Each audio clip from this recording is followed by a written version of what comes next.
जब मन उदास हो तो इसे प्रियालाल की लीला चरित्रों में, महापुरुषों के चरित्रों में, महापुरुषों के वचनों में इसको लगावें।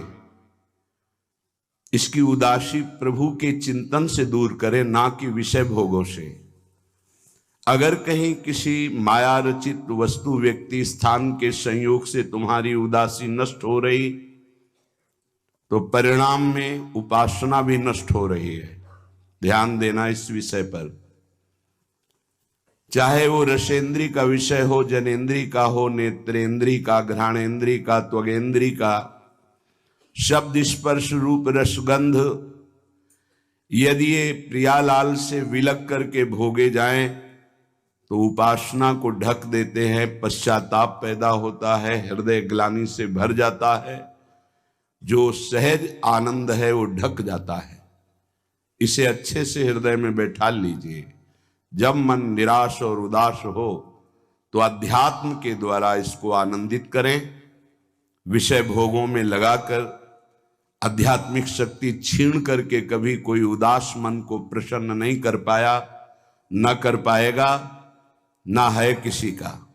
चाहे जितना वैभव एकत्रित कर ले लोक लोकांतर का, मन प्रसन्न नहीं हो सकता। मन प्रसन्न होता ही परमात्म चिंतन से है। अगर भजन की खुराक मन को नहीं दी तो विषय खुराक में टूट पड़ेगा, वो तुम्हारे रोके नहीं रुकेगा। अगर इसे कोई रोक सकता है तो भजनानंदी, चाहे वो गृहस्थ हो या विरक्त हो, जितना आप भजन रूपी धन एकत्रित करेंगे वो महाबल है, उसी से मन को रोका जाता है। भजन करते करते हृदय सरस होता और लीलाओं में सुख मिलने लगता है। आपका मन तो इतना मलिन है कि सांसारिक जब 3 घंटे हास परिहास विनोद नाटक नौटंकी की लीला होती है तो पैसा देकर तुम्हारा मन कहीं नहीं जाता और 3 घंटे आप विषय प्रपंच की एकाग्रता में लीन रहते हैं, जिसे फिल्म कहते हैं। 3 घंटे 2.5 घंटे आप बैठे गर्व महसूस करते हैं, आनंद महसूस करते हैं। सोचो, वो नायक झूठा, वो नायिका झूठी, वो खेल झूठा, हास परिहास झूठा, और उसमें तुम आनंदित हो रहे हो। कहीं सच्चिदानंद की मुस्कान देखने को मिल जाए, कहीं सच्चिदानंद का हास परिहास देखने को मिल जाए, कहीं सच्चिदानंद की शोभा निरखने को मिल जाए तो दशा क्या होगी तुम्हारी। तुम्हारा मन तो झूठे विषयों में भी राजी हो गया, झूठी कहानियों में राजी हो गया। कहीं सच्चिदानंद की लीला देखने को मिल जाए तो प्राणों की आफत आ जाए। एक महात्मा पधार रहे थे तो वृक्ष के नीचे लेटे थे, ऊपर आम का फल था। पके हुए आम के फल में दृष्टि चली गई। अंतिम समय तो उसी में कीड़ा बनकर आम के पेड़ में आए। शिष्य समर्थ थे, उनको ध्यान के द्वारा जब पता चला तो उन्होंने फिर भजन बल से अपने गुरु जी का उद्धार किया। कई बार ऐसा देखा गया है कि शिष्य के द्वारा गुरु को भगवत साक्षात्कार होता है। सुतीक्ष्ण जी को पहले से ठाकुर जी का साक्षात्कार हुआ, साथ लेकर फिर अपने गुरु जी के पास साक्षात्कार करवाने प्रभु को गए। बड़ी महिमा है भजन की। गुरु प्रदत्त भजन से बड़ी सामर्थ्य शिष्यों में जागृत हो जाती है। विश्वास करो, विश्वास करो, बाबा 2 बार कह रहे हैं। जो कह रहे हैं उस पर विश्वास करो। कोई वासना मत रहने दो, ढूंढ ढूंढ करके वासना को नष्ट कर दो। तुमसे ना नष्ट होती हो तो गुरुजनों के सामने रख दो, प्रभु के सामने रख दो। प्रभु इस वासना को नष्ट कर दो। देख लो, भंडारे की वासना ने सांप बना दिया, मृग की वासना ने मृग बना दिया, हिरन बना दिया। हमारी इतनी वासना है, हमारा क्या होगा? कभी विचार किया है अंदर बैठ के कितनी बाजार लगी वासना की? ये सब वासनाएं कट जाएंगी यदि एक सूत्र रख लो, श्री जी की इच्छा। ऐसा करेंगे, हाँ, श्री जी की इच्छा से, अंदर से ऐसा, हाँ, प्रियाजू की जैसी इच्छा, वो तुम्हें बांध ही नहीं पाएगी कोई वासना। अगर हम सब सावधानी पूर्वक उपासना करें तो इसी जन्म में हम जीवन मुक्त हो जाए। गुरुदेव, इष्ट, इष्ट का मंत्र और माला, ये साधना की 4 विशिष्ट पद हैं। गुरुदेव, इष्ट देव, इष्ट मंत्र और जिससे माला, जिससे मंत्र जपते हैं, इनमें एक भी नहीं बदलना चाहिए, बहुत जल्दी सिद्ध हो जाएगा।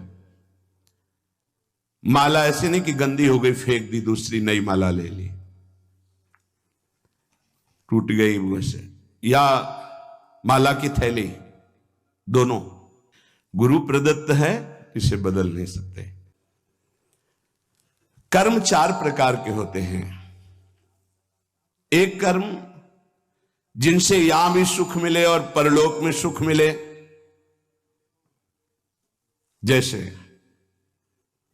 हम यहां किसी भूखे को भोजन पवा देते हैं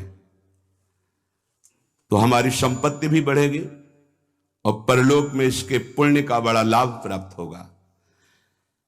या हम ऐसी कुछ अपने धन से व्यवस्था करते हैं जिससे भजन करने वाले संतों को सुख मिले, जो सतमार्ग में चल रहे हैं उनकी वास की व्यवस्था, वस्त्र की व्यवस्था, भोजन की व्यवस्था, यहां भी तुम्हारे ऐश्वर्य बढ़ेगा और परलोक में भी भगवत कृपा प्राप्त होगी। औषधालय खोल देना, प्याऊ खोल देना, ऐसी व्यवस्था कर देना जिनकी व्यवस्थाएं नहीं हैं, उनको वस्त्र है, भोजन है, औषधि है, इस तरह की, तो यहां भी सुख और परलोक में भी सुख। पर ध्यान रहे, पोस्टर बैनर नहीं होना चाहिए। अगर आपने कहीं छपवा दिया या अपनी जबान से कह दिया तो उसका प्रभाव क्षीण हो जाता है, ये लोग समझते नहीं।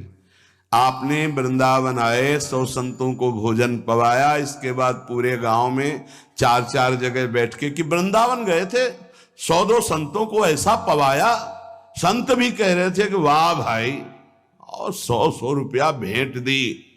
वो बड़ाई जो आप झोंक रहे हो ना, सब खाली हो रहे हो आप, चुप।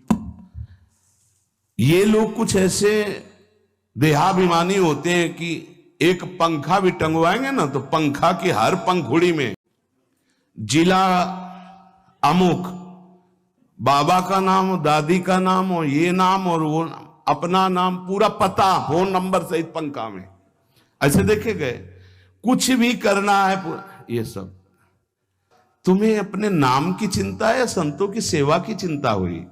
तो ये ध्यान रखो, जिनमें यहां भी सुख मिले और परलोक में सुख मिले उसे सत्कर्म कहते हैं।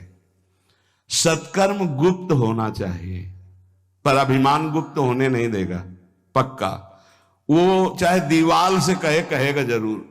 ये अंदर देख लेना, फूलन आएगी, कहना कुछ तो ऐसा कि बाद में संत पाएंगे, पहले ही परिक्रमा मार्ग में बोर्ड लग जाता है, आज यहां 100 संत सेवा और अमुक जिले के अमुक अमुक अमुक, ऐसे।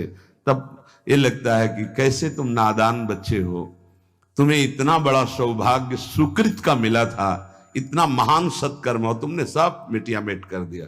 और उनको लगता है कि सत्कर्म का फल यही है। 100 रुपया के अगर फूल डालने हैं तो फिर 100 लोगों को तो पता चलना चाहिए कि वीडियो में कि हम ही फूल डाल रहे थे। बड़ा हम का खेल चालू है।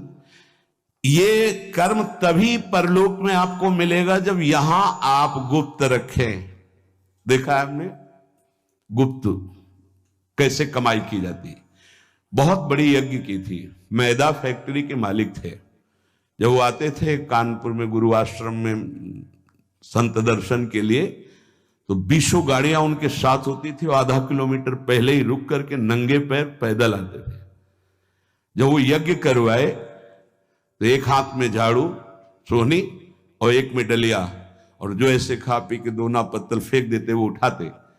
कहीं कोई पोस्टर नहीं, कहीं और इतनी दिव्य सब खान पान सामग्री सब ऐसी, और वो केवल चेक करते थे अपने कार्यकर्ताओं का, झाड़ू लिए हुए वो लिए। कोई जैसे पूछता यज्ञ कौन करवा रहा, तो बोले हमको तो यहाँ दोना पत्तल फेंकने की सेवा मिली, हमें तो पता नहीं। कोई जान नहीं पाया कौन करवा रहा है। अपने लोग इसलिए जानते थे कि प्रेरणा से हो रही थी। ऐसे ऐसे सत्कर्म की कोई जान ही नहीं पाया कि किसने करवाई यज्ञ। और इतना बड़ा खान पान, कानपुर महानगर, जहां लाखों लोग खाते पीते,